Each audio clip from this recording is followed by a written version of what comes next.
Bringing to your view top news stories from NaijaNews TV. Here are the headlines. Presidential villa thrown into darkness as vandals caught underground transmission cables. How Tinubu's government spent 9.74 billion naira on rice, beans palliatives in 2024, says reports. 800 billion naira can't fix Nigeria's bad roads, says Umahi. Now the news in detail.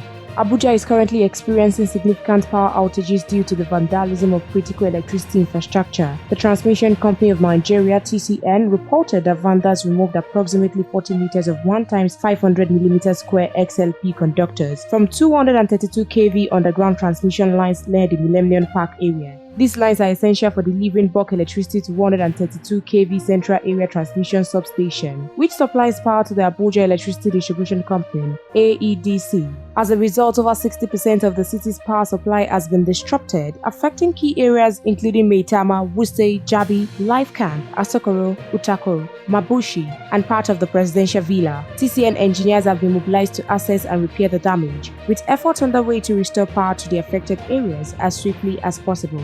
The company also urged residents to remain vigilant and report any suspicious activities to security agencies to help safeguard the nation's power infrastructure. In the meantime, the administration of President Bola Tinubu reportedly expended 9.74 billion naira in 2024 on the procurement and distribution of food items to mitigate the food crisis across Nigeria. The information was disclosed by Budget IT, a civic tech organization focused on promoting transparency and accountability in government spending via its GovSpend platform.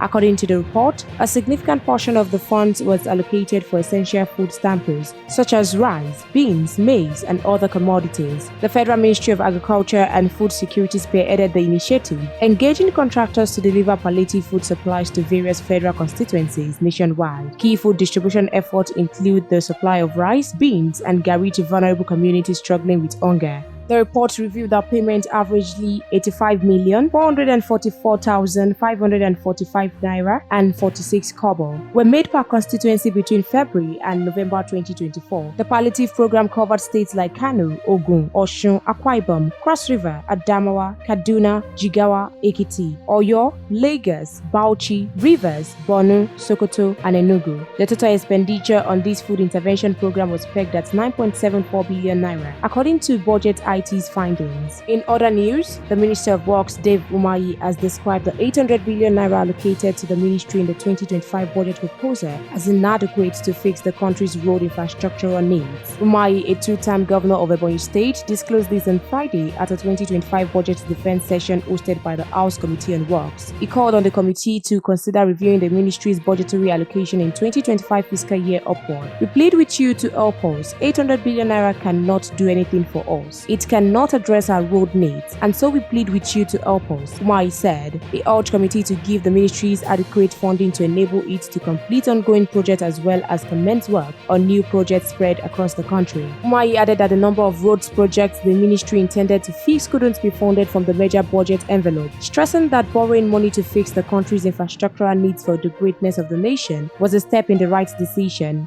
The chairman of the committee, Akin Alabi, promised to summon the Minister of Finance and the head of the Budget Office to explain the rationale behind the low budget of the ministry. We'll continue to monitor other stories. For more news updates, please stay tuned to NaijaNews TV.